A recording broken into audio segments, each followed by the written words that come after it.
Wake up guys, we're starting a brand new series and it is one of the best ones we've brought to YouTube. It's the Marathon to 100. We have 500 hours of playtime at the poker table to make $100,000, and this series is going to depict every single session we play in the year. I've been lucky enough over the 6 years, it's been like 8 years now we've been playing poker semi-professionally, and I've been lucky enough to never have a losing year. That is going to be put to the test this year because I'm going to be playing bigger where I can, I'll be playing longer hours, and I'm honestly accustomed to. And 3, I'm putting the energy out there. I got nowhere to go. I got nowhere to hide. I gotta go play. Anyways, as you guys are seeing, it's currently raining cats and dogs in my beautiful city. And if you didn't know, I am from Altadena. The Eaton fires have obviously really negatively impacted my beautiful city. And if you guys could find it within your hearts, I'm gonna put in the link in the description where you guys can donate to help out the people that are desperately in need of your help.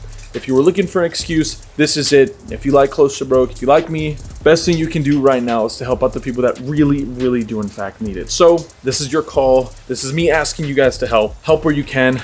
I'm lucky enough where my house is obviously still here, but there is a ton of damages that I cannot put in a single video. As the simple one is my roof is gone, it's raining cats and dogs, and we have probably 40 buckets in the house collecting water. So, hopefully soon the right things will happen and we'll get a little bit of help. But for now, I'm trying to stay positive, and knowing that you guys are here supporting the videos and helping out if you can, thank you guys so much. Get ready for the start of the best series I've ever put together. Thank you guys for watching. Let's get straight into it. 2-5 at the Borgata. Big thank you to Poker.org as they sent us out here to fly out and make content. I don't know if I said all that, but anyways, we're in for 1,000. Let's play.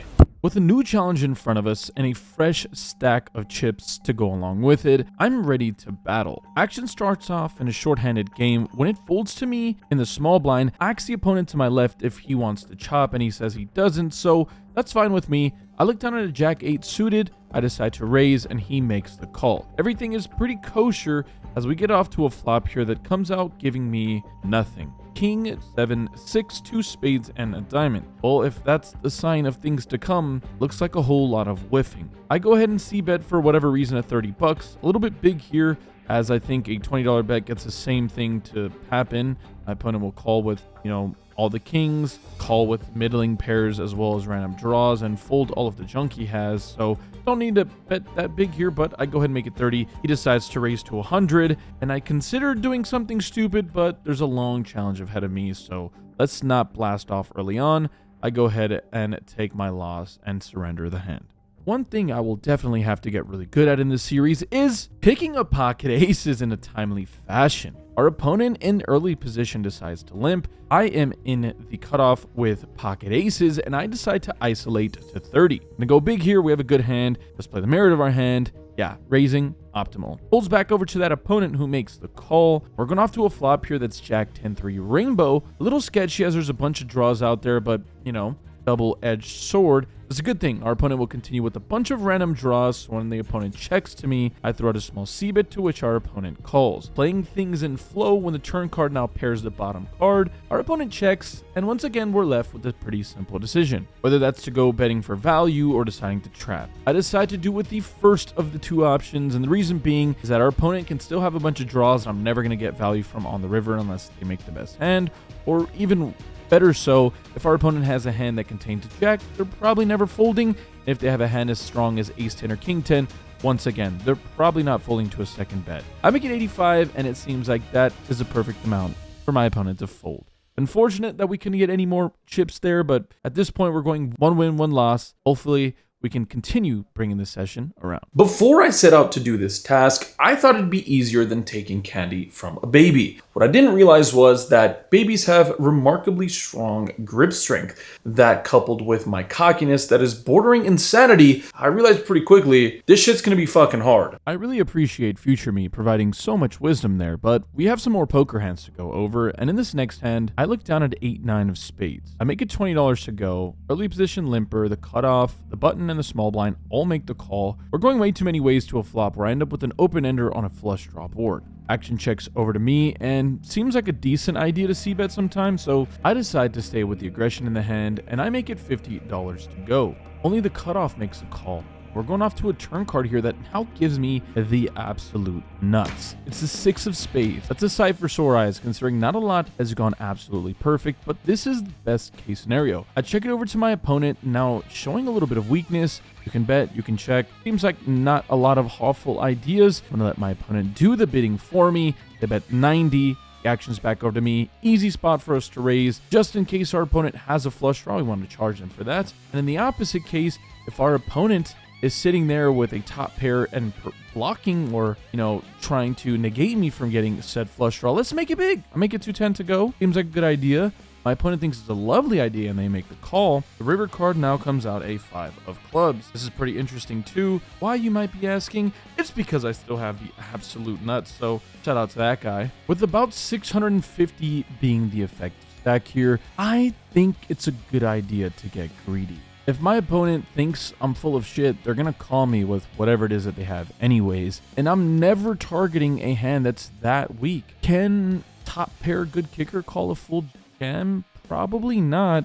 But when my opponent gets checked to bets and then calls a raise, I feel like there's only two things that can happen here. They're either never going to call because they have a bluff or they had a draw that didn't arrive, or my opponent is sitting there with monsters under the bed just to find out that I've got the scariest one of them all because I got the nuts. Either way, I decide to go pretty big. I go all in for $600+. My opponent goes into the deepest tank I've seen probably in my life. Minutes upon minutes go on. I'm just begging for my opponent to call. She seems to have been around this rodeo before, though. She's definitely a regular here, so maybe she thinks I'm some young prick that's coming to her stomping grounds and just causing a ruckus.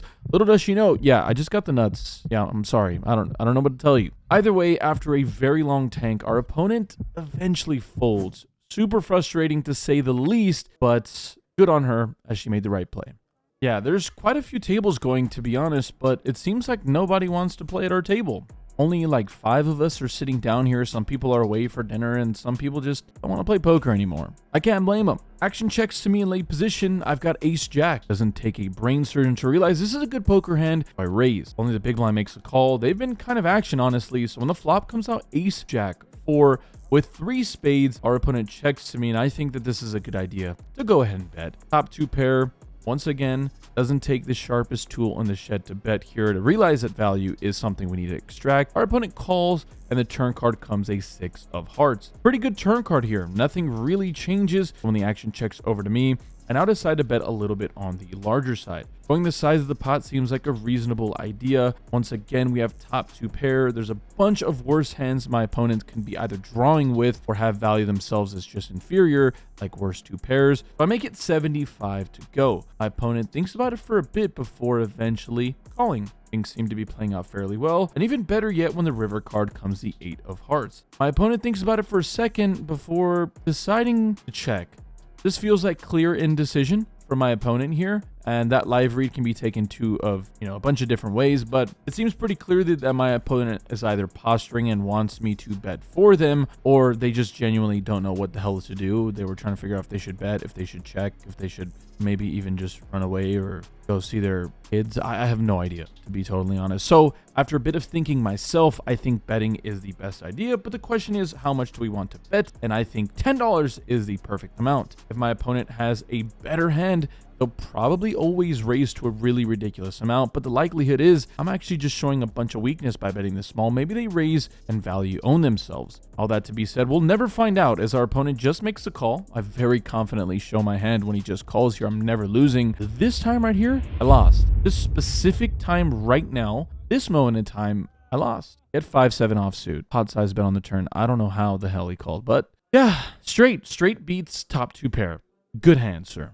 To be quite frank, that hand right there pretty much took me over the mental edge. So I took a little bit of a walk and I tried to get to myself and my wits about me. What I did on that walk, I hopped on Club GG. Ladies and gentlemen, if you haven't already, make sure to check out Club GG. It's a link at the top of my description. You can play with me. All of these hours that we're tracking, all of this that we're looking to hit towards the end of the year, I'm also including this stuff here. I won't be making full-length poker vlogs of it. Don't worry. We're going to stick to the live streets. That's where I'm best at. But if you want to play with me on there and either donate money or take some of the money and not let me reach my goal, you can see me on there. I play by close to broke. It's pretty easy to spot me. It's just C2B Kieran. If not, there's a bunch of games, every single stake level you want to play, quick cash outs. Appreciate you guys for watching the video. We have a couple of more hands to go over and some really special ones at that, so let's get back into it. The best thing you can do in poker is compound on very bad mistakes you've already made, right? I mean, that sounds wonderful. We're playing short-handed, and I like done a jack 4 suited, so technically not the Robbie as hers was unsuited, but pretty shit hand. Action folds to me. I think we're playing 4 or 5-handed. I raised to $20, and I get 3 callers. That means pretty much everyone that's left at the table makes the call. And the ridiculous thing is we get blessed beyond belief. I flop a hand that is so strong, even the world's strongest man has no chance against me. Open-ended, straight, plus flush draw. Let's go. Cannot take this one off my body. Action checks to me. I see bet for 25. Next to act immediately raises to 65. And then the small blind just cold calls like out of nowhere for fucking no reason. What are you doing here, pal? This is an A and B, and you need to see yourself out of this conversation, buddy. That's what I'm thinking about, to be totally honest. I don't know what I'm talking about, but my hand's too good to fold. Can I raise here? That's a good question. Nah, I think with jack high is probably best for me to realize some equity, so I just make the call. The turn is now a king of hearts. Not too bad, because if a queen were to come, I don't lose to king jack anymore. That's now a chop. So, you know, take the good with the bad, the happy with the sad. We've heard that song before. Anyways, it checks to the lady, once again, who is to my left, who bets $125 now. Once again, the small blind calls, and once again, I am left with this decision. Do I raise now and really go for gusto, or should I continue just playing a little passive, realizing that equity and calling? In real time, I make the call, so we know that that's the decision I make, but after the fact, I'm trying not to be results oriented because obviously I know what the hell happens, but I feel like raising here is not the worst idea in the world. You know, we have a bunch of equity if we need it. We're never ever drawing dead if we get called here, unless we're, I don't know, against ace queen of spades. I guess we're drawing kind of slim, but yeah, all that being said, I feel like raising here is not an awful idea. It's pretty hard to ever have a bluff, and this one hand is like the only one I'm ever going to be bluffing with, so you know, something to consider, but I go ahead and just make the call. The river card now comes out a 5 of hearts. Yeah, kind of annoying to break everything out here. A little annoying is kind of an understatement, to be fair. It checks to the lady once again to my left, who bets 245. The small blind jams for 650, and we have a pretty easy fold. The lady shows king 10 for top 2 pair. Yeah, that freaking jam on the turn wouldn't have worked, buddy, but maybe on the flop it would have. And then the other opponent who jammed says he also had 2 pair, but when he folded, if I'm being totally honest, he did not have 2 pair, because when he flashed the card, yeah, he was lying. When you're in dire straits, when you've hit rock bottom in a poker session, there's only one thing that you don't want to see, and that's freaking pocket jacks. It's the hand that I don't know how to play, and to be honest, I don't know anyone that does know how to play them. Anyways, early position limps. I'm in early position too, and I decide to isolate with the jiggies to 30. Cut off button and big blind, and the limper make the call. Once again, we have an open and a straight draw, but this time at least we have an overpair to go along with it. Action checks to me, and I decide that this is a good idea. Let's bet really big here. Let's thin the field out as much as we can. And if our opponents have any equity, they're probably doing pretty well against my specific holding. So wait, you know, let's go a little bit on the large side. Deny as much equity as I can. I make it 125 to go. It'd be a disaster if I made it too small and I let people get sticky with a shitty over, you know, 2 cards like king, queen or something like that. So I like our sizing here, and only one player from the big blind makes a call. Turn is about as good as it's ever gonna get. It's the queen of diamonds, bringing the backdoor flush draw. Opponent checks over to me, and I tank for quite some time. In real time, I'm just thinking, hey, there's like no bad river cards here, right? Only the diamond or the heart is a bad river card. So let me just check and be trappy McWappy. One thing that I've always preached to anyone that's ever asked me for any type of poker advice, and even myself, what I've been told at 2-5, at 1-2, at 5-10, play the merit of your hand. If you have a good hand, bet it. It's the easiest thing on planet Earth. I'm sitting here, board was straight on the board. I double blocked the straights. Not even that it fucking matters. I have a good hand. Just bet the damn thing. Why do you have to make it so hard? You have a good hand. Sure, it's kind of hard to get called by, you know, a lot of hands. There's just not a lot of hands for our opponents to have. But wait, there's 2 flush draws out there. Maybe my opponent is just a donkey and calls with some lower gut. I don't know. But just bet. You have a good hand, bet. Don't make it harder on yourself than it already is. But I check because I just want to be Albert Einstein of the poker world, I guess, just finding craziest ways to lose money, or to lose EV if that's what you want to call it. Anyways, the river card pairs the board and also brings the backdoor flush draw. Yeah, Sherlock, this is why we wanted to bet. This exact reason. Even if our opponent did not improve on the river, there's no chance in hell now our opponent's going to put a single penny into this pot with either a bluff or with hands that I still beat. So I can't even bet for damn value. That's the problem. Case point, send it off to the DA's office and they're going to put me in jail for life for the stupid play. Anyways, my opponent tanks forever. I know it's coming. It's inevitable. It's the stupid grinder thing that everyone does. It's either the tank raise, the tank check raise, or the tank out of position lead donk jam. It's so tilting, but he does it. He goes for it. He bets $425. I'm so upset at myself for misplaying the hand that I snap call. I don't even think about it. What are you doing? What are you doing, you fucking idiot? Oh! I'm so upset. What does he have? Of course he has a boat. Because, like, why wouldn't he have a boat? Why would he ever have a boat? You know why? Because you let him get there. And fuck being results oriented. You just played like an idiot. You deserved it. I'm so upset. Yeah. Let's just throw it over me and after the fact. We'll talk about it more. I'm frustrated. And I'm frustrated because I know better. That last 10, I know you guys were like, I could feel you guys screaming through the screen at the end of that hand when I just sat there in disbelief. Like, why doesn't everyone bluff in that spot? Because we're playing 2-5 and you should know better. I've played 2-5 and 5-10 for so damn long. I know how these people play. It's obvious. I'm frustrated. There's no two ways around it. And the freaking annoying thing is that the decent stuff we did in today's session, we didn't play horrible poker. The frustrating thing is when all the chips were in the middle, when it mattered most, I made the most horrific mistake you possibly can.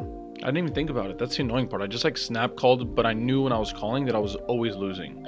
And that's why I had my hand in a folding motion. So I just got to do better. I got to be better. If I want to make 100K, I got to be better than this.